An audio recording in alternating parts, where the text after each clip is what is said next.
I got that. Yeah, heard them call me conscious. I ain't think about it honestly. My thoughts too deep to process, so I do this all unconsciously. Finally feeling God bless. Got 'em woke up dropping prophecy. Don't take it out of context. Just before, I swear they always sleep. Now they catch the message, yeah. Bet that every song is deep. It's levels in each concept. But I can't just never mono theme. I'm trying to lead this flock for the cause, not the following. People upon a partner, and I wonder why they drawn to me. Once upon a time, I thought to follow up a dream. Draw life about these lines, nothing twice about these schemes, and like thrice about these insights. What I write is like a blueprint for you to comprehend life. That's light, I reckon, make you shine. Never dim it down, even if you live surrounded where everybody vision clouded. Remember, staying down ain't quite as good as getting out. It said, remember, staying down ain't quite as, ay. If you believe, yeah. Many doubted it was hard for them to think. Somehow I'm finally getting out of that's it. Usually, yeah, they vision clouded, but as you can see by now, we finally getting out there, writing truth, spreading love. Tell me how you feel about it. Got this music from above, that's how I know I'm getting out there, writing truth, spreading love. Tell me how you feel about it. Got this music from above, that's how I. An article written in the 1950s states that studies showed that individuals who had been isolated from their familiar social and cultural environment became neurotic. This shows that when those individuals had no object to identify their darker emotions with, they began to see these things in themselves, that which they refused to recognize before, and were unaware of why they appeared and how to cope. Facing our true inner self is virtually unknown in our world today. This is why no matter how many civilizations rise and fall, it is our collective consciousness that creates our governing apparatus, not individual people.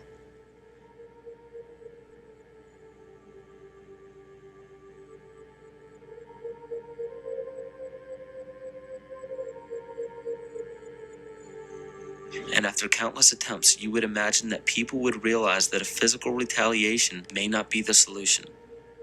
Yet here we are, thousands of years later, with technology that can clone DNA, vehicles that can break the sound barrier and probe the depths of space, and science that can overcome almost any sickness. Yet we still fail to take notice to the importance of thoughts and consciousness. This is the very definition of insanity. And every single one of us is responsible for this psychic epidemic, because we're killing the messenger and paying no attention to the message.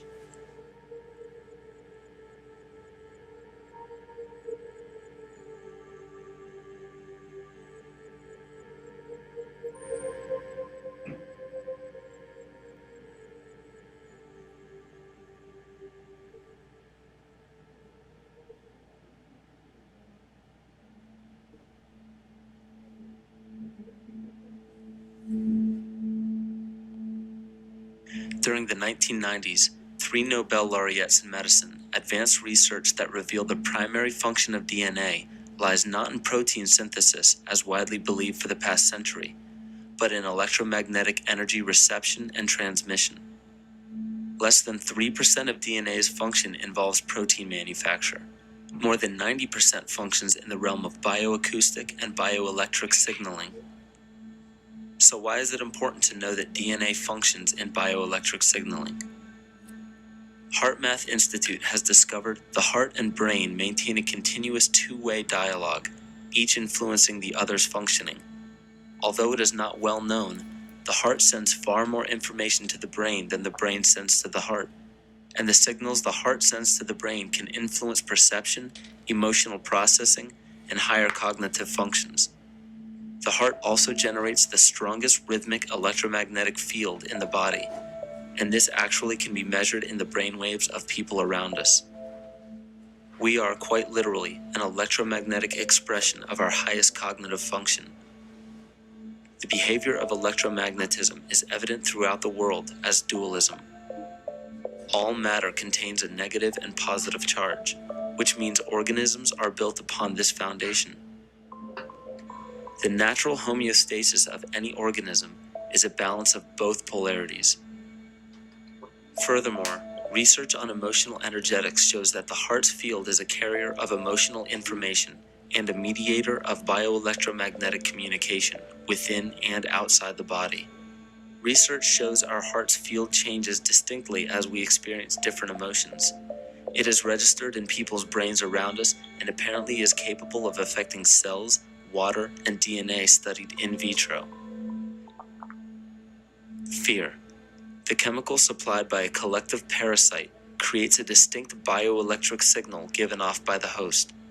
This signal is disseminated to the organisms within our community and will grow outward through the entire organism unless it is counterbalanced by an opposing force. Dr. Fritz Alan Popp discovered that the cells in our body communicate through biophotons, which are tiny particles of light that are single units of an electromagnetic field. This communication system within our body also exists between people in what's known as morphic resonance. This was known by the shamans, sages, and adepts of antiquity. These teachings were commonplace in prehistoric cultures. It wasn't by sheer chance that artistic expression and rituals were the cornerstone of every ancient civilization. Art was used as a personal method to exercise the shadow content of the psyche and introduce it to the conscious mind. This was very literally viewed as psychic therapy. Ritual was based around astrological dates. As we've learned, the study of the stars and planets reflect our own astropsychology. The shamans would perform rituals on astrological dates that would correlate with a circadian rhythm or a psychological cycle. These rituals kept the human participants aware of their inner self and prevented the repression of psychological content. As long as people were facing their inner demons and accepting them as their own, they were not collectively projecting them into the physical world. If you bring forth what is within you, what you bring forth will save you. If you do not bring forth what is within you, what you do not bring forth will destroy you. The progeny of our psychological disease began growing rapidly after a series of catastrophes forced the collective into a somatic state of fight or flight. This lowered the immunity of the population by introducing a state of immense stress. Our body becomes more susceptible to illness under stress. In this manner, humanity fell ill when entire bodies of land were swallowed up by the floodwaters. This uprooted many tribes, chiefdoms, and civilizations from their homes, and their ritual practices that were used as a conduit for psychic wellness were put on hold in order to survive the catastrophe and seek new homes. The shamans were spread to many new areas of the world. This information has been suppressed. We are made to believe that advanced civilizations such as ancient Egypt and the Mayans of Mesoamerica came about with no prior rudimentary remnants or evidence of evolving intellectual artifacts to bring them to their peak. We are meant to believe that their incredible knowledge of mathematics, astrology, agriculture, economy, polity, and architecture came out of nowhere. This leads many researchers today to the understanding that the origins of these civilizations have been suppressed. Awesome stuff.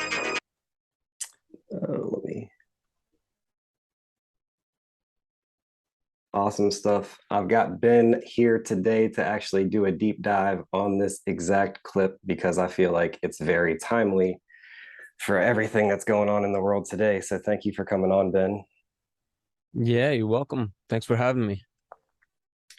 So yeah, man, I mean, I think the first place to start would be, well, after watching that, how do you define self and what do you think we need to do, or define, actually just go ahead and define ego as well, how you see ego and how you see the true self.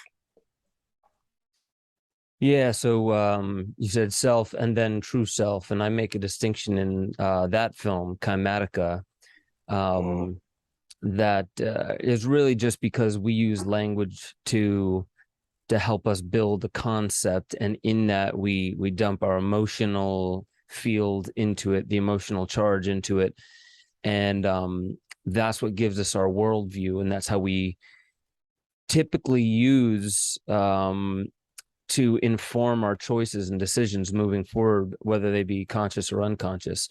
So the self, the reason why I put on there the true self is part of just what we would call the self is what we can wrap our minds around when we say, well, I myself am this. We refer to ourselves as that, but the true self it's ineffable. It's something that's very difficult to put words around. And because of that, there's a lot of contradictory language around it from many different camps. Some try to explain it very logically, rationally, pragmatically, scientifically. Others don't mind getting very spiritual, but then in ways they build spiritual models, which are just other ways outside of the conventional scientific realm to just speak about the same thing very pragmatically, but without a degree. So to explain my understanding of what the true self is,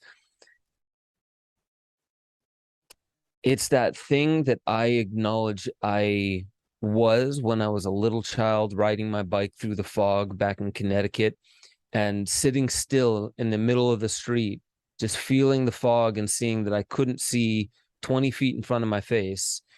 And there was just this presence within me and all around me where I belong here. There was this knowing, this presence, and that hasn't grown any older. That hasn't been perverted or changed or decided to become something different. It's like this immovable essence from that time back when I was really young all the way to now, and there's glimpses of that. I would call that the true self.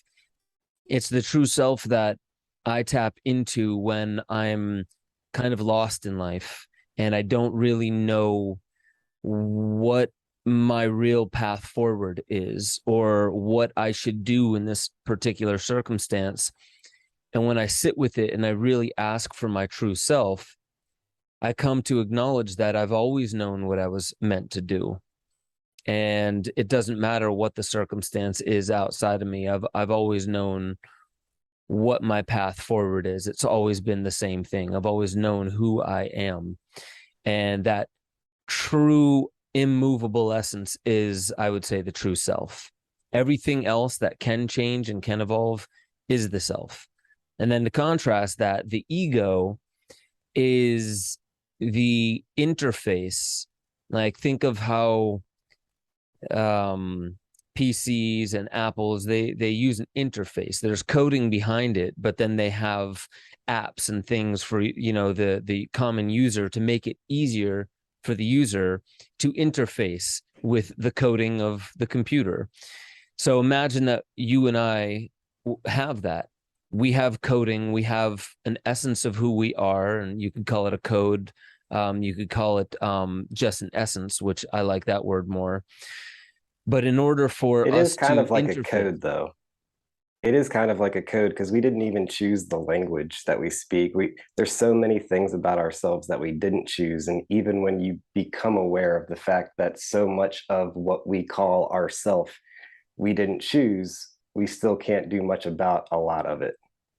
I like the old version of the word code, like when like you'd see a mob film and somebody will go out and murder and then come back and be really sweet to their child.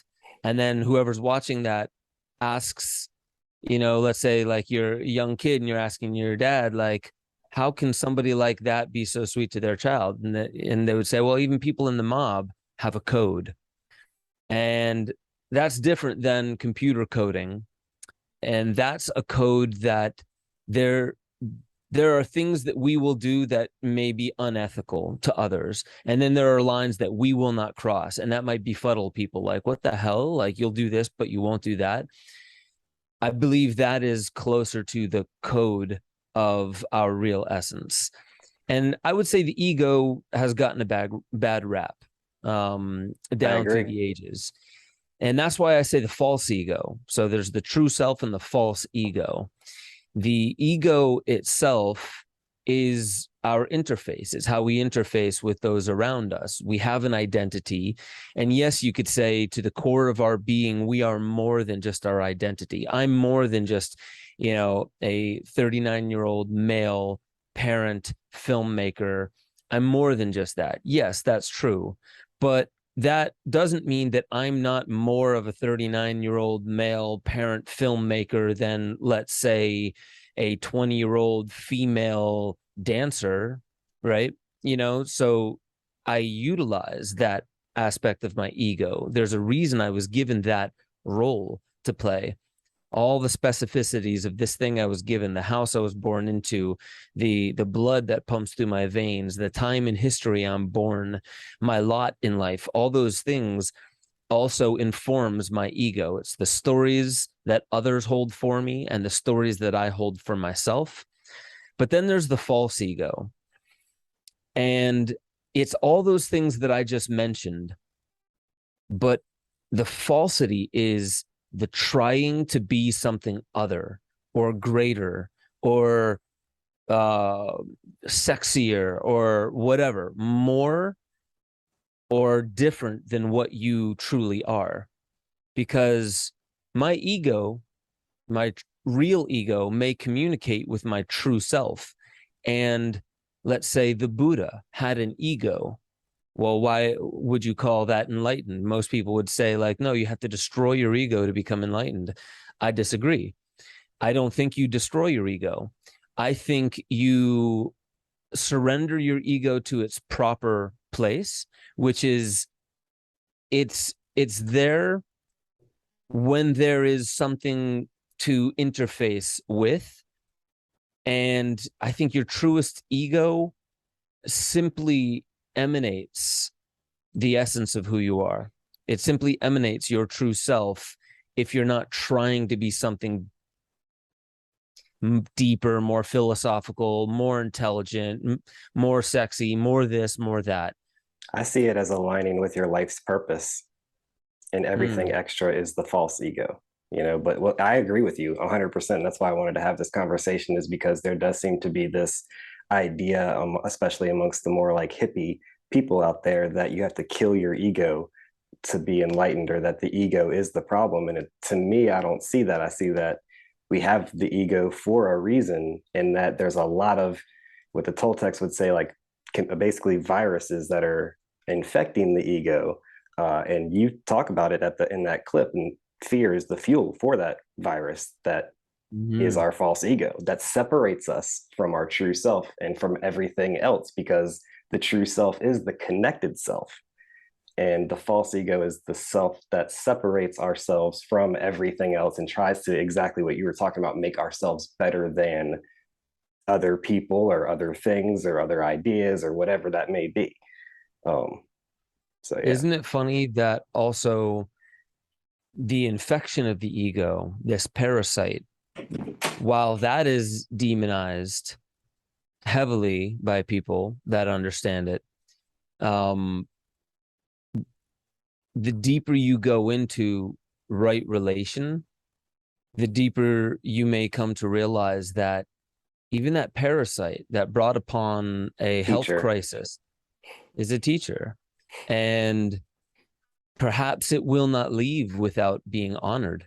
It's like inviting a guest into your house. That guest delivers some awful news. And let's say that guest does it in the best way possible, but there is no way you can have that message delivered to you without there being a deep impact in your psyche, in your emotional state, and in your physiology. And you blame that messenger for the message they brought, and you kick that guest out of your house rudely, even though that guest came with a very daunting task and was criticized for doing so. And let's say that guest did the best they could. Now let's take a look at even physical parasites and viruses. You and I both have viruses in our body right now. You and I both have parasites in our body right now. That is a known. We all do. Why does it not express as illness in you and I right now? Is because as of right now, the cosmic flow has not deemed it necessary for you and I to be learning from that crisis period right now. And oftentimes it is our stress. And stress is another interesting thing that comes, I believe, from the false ego. Stress is this expression, or stress, I would believe, is maybe not the very end result, but it's a later down the road result of believing things should be other than they are, and we're fighting against the here and now. So something's happening in our life. I'm trying to work on a film and my kids are screaming, and I have this office where it's quiet, but I decided I wanted to be in there with my family, and I love spending time with them. But then I get really into this one part of the film and my kids start screaming, and I just need them to be quiet for 10 seconds while I'm listening to this part, because it's really nuanced. And I try over and over and over again, and they're still screaming, and I get mad. And I allow myself to get mad. Why? Because I made a decision knowing full well this scenario could happen. Also, if I'm being honest, that this scenario has happened many times before and is very likely to happen again. And yet still something in me wants to spend time with my family and be at work. So where's the incongruence there? Is it that my kids want to yell? Is that wrong?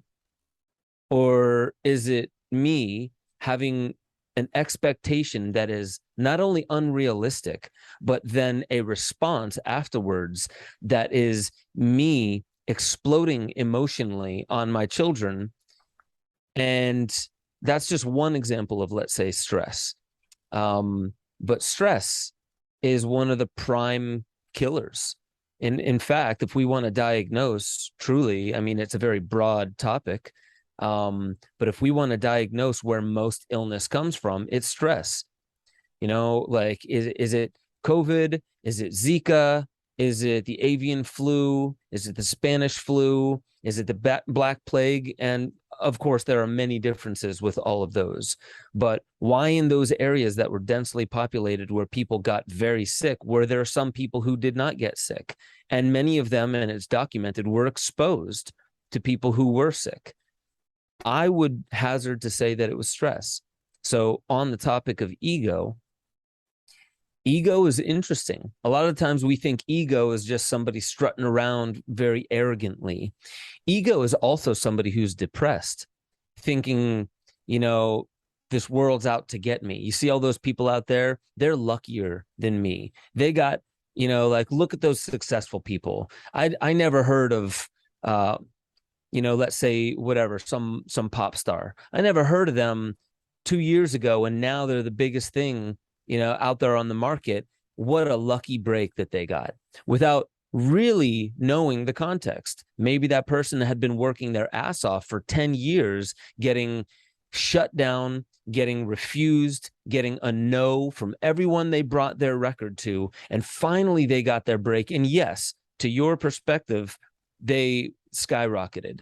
So ego isn't just this boisterous arrogance. It's also the depression. It's these stories that tell us, like, I'm less than, I'm not good enough. And in that, it's actually a cop-out. And a lot of the times that is an energy that's asking for pity. And if you offer pity, you're simply feeding that form of stress. You're feeding that part of the parasite in a way that's not healthy. You're not giving medicine, which is bitter, which people don't like swallowing.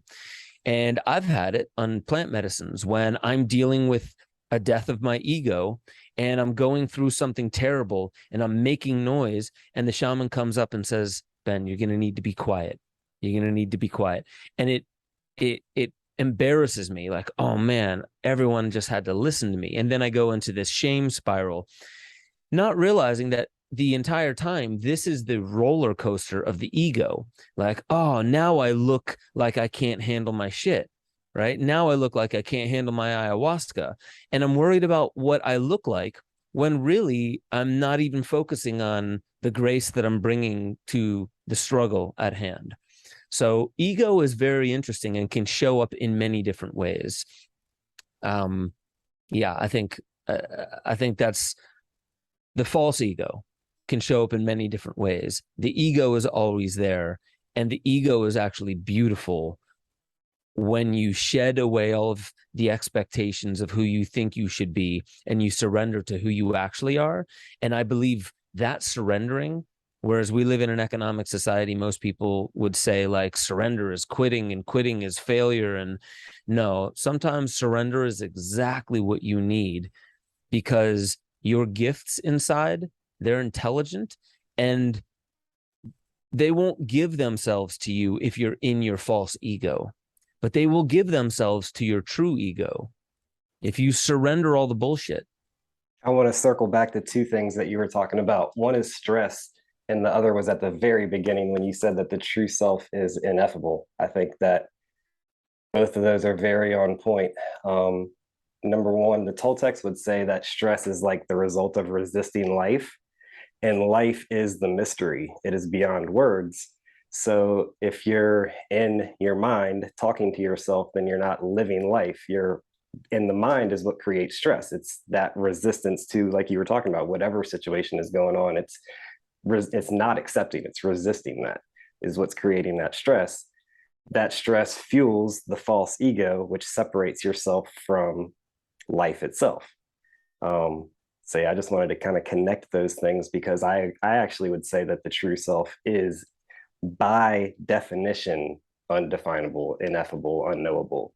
It is the mystery, and true happiness and true life comes from connecting to that mystery and releasing yourself from your mind. Not to say that the mind doesn't have its role, but again, to go back to the Toltecs, they would say that this parasite is kind of like a wild horse, and if you don't take control of it, it's like they call it the matote. It's like a thousand voices in the marketplace, all talking with conflicting beliefs and conflicting ideas, and there's no clarity. And it's different once you are able to tame the horse and use the horse the way that you want, and direct the horse, and allow your mind to be a tool for life and the mystery that is your true self.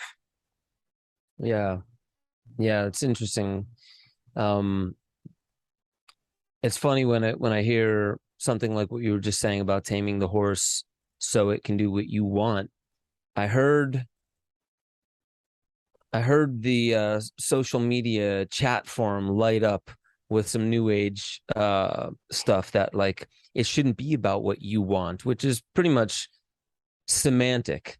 It's like if what you want is what the ego wants, and I actually agree with you in exactly the way that you said it, because taming that horse, let's say that horse is the mind. If you fragment it, and you can even see this, I think it's Horace.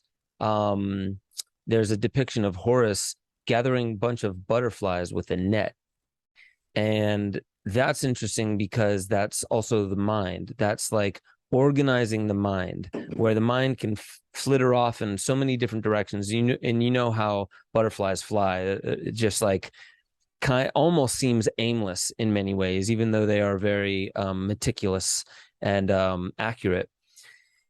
But the interesting thing about that is I feel like there is this concept in a lot of people's misunderstanding of what we're supposed to be doing in life. And that is, this concept is you have one path. There's only one kind of thing you're supposed to be doing in life, and you need to surrender that to the Almighty and whatever that is. And that kind of takes away the free will concept. And I don't believe the free will concept needs to be thrown out. I think we are children that are here to play, and we're meant to do what we call failure. We're meant to have these failures. And in many ways, we're meant to tame the horse and take it where we want, even as an individual. Not everything is just for the will of God. Most of us don't even understand what that is. And if we try to surrender our will to something greater without real maturity, that's the easiest way to have an obsessor or some influencer in our ear telling us what spirituality is, telling us what God is, telling us what good is. And we can be taken thinking that we're following a spiritual path. And I believe that this is where curiosity and humility comes in, because the taming of that horse is something that, like, once you've tamed the horse, that's like gathering the mind, and it's learning focus, which meditation teaches how to focus and not let the mind wander. You focus it. And then once you focus it, what do you do with it? Therein lies the big question. What do you do with it? There is no answer to that. And most would say, no, you really got to listen. There is an answer. And yes, the answer is play, try things, go places, have experiences. Yeah. And you'll make mistakes, and that's part of the path. And so it's just funny when you said that, I often sometimes hear the chatter of people that I've heard when they bark against semantics. And they're like, no, it shouldn't be about what you want. It's all about what God wants. And it's like, God wants you to play and try things. God doesn't want you to be an automaton, zombified, and only obeying something, because that's also misconstruing what God is at that point. You play. That is your best way of honoring God in this earth. And again, I'm just using God as a terminology that some people like to use for the all-encompassing intelligence, right? So yeah, I find that interesting. I noticed that there's 7 minutes left here. Yeah, no, I mean, I can either send another link. I think we've already covered almost everything I wanted to, man. You're very you don't mince your words, so it's good stuff. I just wanted to cover a little bit more if we can in 6 minutes. Let's do it. Again, from that Kymatica documentary that you put out in 2008, 2009, and it's timeless, by the way. So anybody listening, if you haven't already seen it, I'm not saying this just because I'm on a podcast with Ben. You can ask any of my friends. Kymatica is the greatest internet documentary that exists, period. But a few more things that you said in there that wasn't in Kymatica, that wasn't on that particular clip. At the very beginning, you're talking about evolution and how, again, we're connected to everything. The universe really is the true self, and we're going through an evolution right now. How to best align our ego or whatever our smaller self is with that larger self without being arrogant.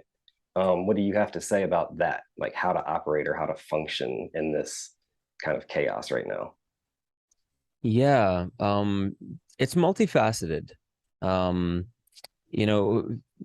I do try and bring things back to humility and curiosity, because curiosity will allow you to ask questions, not pretend like you know everything, but really ask questions. Even if you think you know the answer, actually, especially if you think you know the answer to something, hop into curiosity mode instantly and start asking deeper questions. Ask other people what they think the answer is, and stop worrying so much what people think about you, because there's also this false humility.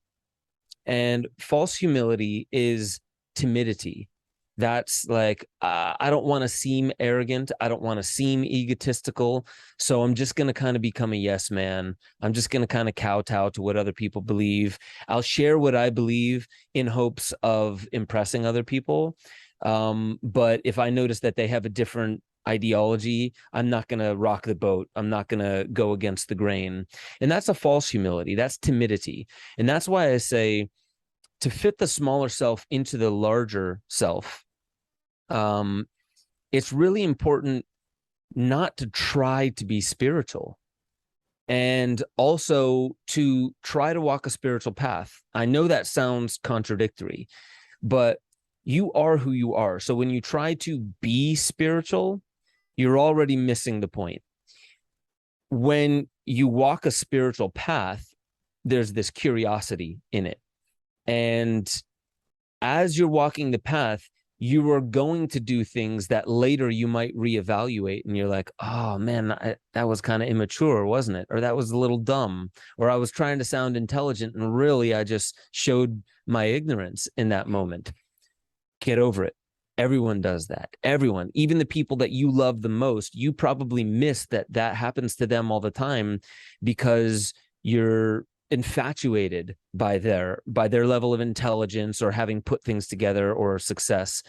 And so I would say curiosity and humility are really, really important, because curiosity keeps you guessing and it keeps you open. When you lock yourself into, I believe this is who I am, and you have an answer, you've locked it into a box. Keep unlocking that with curiosity. Even if you think you've landed on the answer, keep unlocking it. Like, I still don't know. I still have little room for doubt. And real humility is when you do make mistakes, don't get super embarrassed by it. When you do act out of line, when you do act out of the false ego, and it will happen, just laugh it off and apologize if necessary, but bring it back down. Humility comes from the word humus, the earth. Bring it back down to earth. Ground yourself. You are a human being that is going to die. You entered this world shitting and pissing yourself, and you will probably exit this world shitting and pissing yourself. Have a little bit of humility, and on the way, try to love someone, try to love something with all your heart and everything if you can, but practice it on one thing, one person. And I would say those are my keys. And try not to overthink it as well. There isn't just one path. Don't get sucked in by there being one teacher for the rest of your life. Try out teachers and allow yourself to outgrow them as well. Awesome. I want to finish again by thanking you, but also a quote from that clip at the very beginning. I think, first of all, that clip is a perfect encapsulation of the balancing act. And you say natural homeostasis of any organism is a balance of both polarities. I think this conversation was really amazing, short and sweet, but I don't think we need to go any longer, Ben. I think we nailed it, and I appreciate you for coming on. Yeah, man. Thank you. This was really good to just do a deep dive on the ego. I haven't done that in a while. Awesome. Well, thank you again. I love you, Ben. Enjoy the rest of your day. Same, man. Peace. Peace. Do you believe in repenting? What if the kingdom of heaven's within you? Do you think you would enter, huh? What do you know, huh? How do you know truth? From the pit of your soul, or just cause somebody told you? Do you think about what you think about? Do you see yourself in the people that you hang around? Keep quiet, let me think aloud. Listen up, wanna break it down and question your perceptions. I'ma break it down and question your perceptions. Do you ever question your perceptions? Do you ever question it all? Yeah. What if your money was worthless? Then would you know what your worth is and reconsider living with a purpose? How would you determine what work is? Are you seeking what's easy to purchase, or is it deeper than what's on the surface? Do you question your perceptions? Ever so is real, huh? It ain't your politicians, nor your status. All of that is fiction, so it's real, huh? It ain't your entertainment, nor the industry. I heard it's filled with fake shit. And I need truth over everything. Yeah. I need truth above all else. Just I need truth over everything. Yeah, give me the truth, give me the truth, give me the truth, yeah.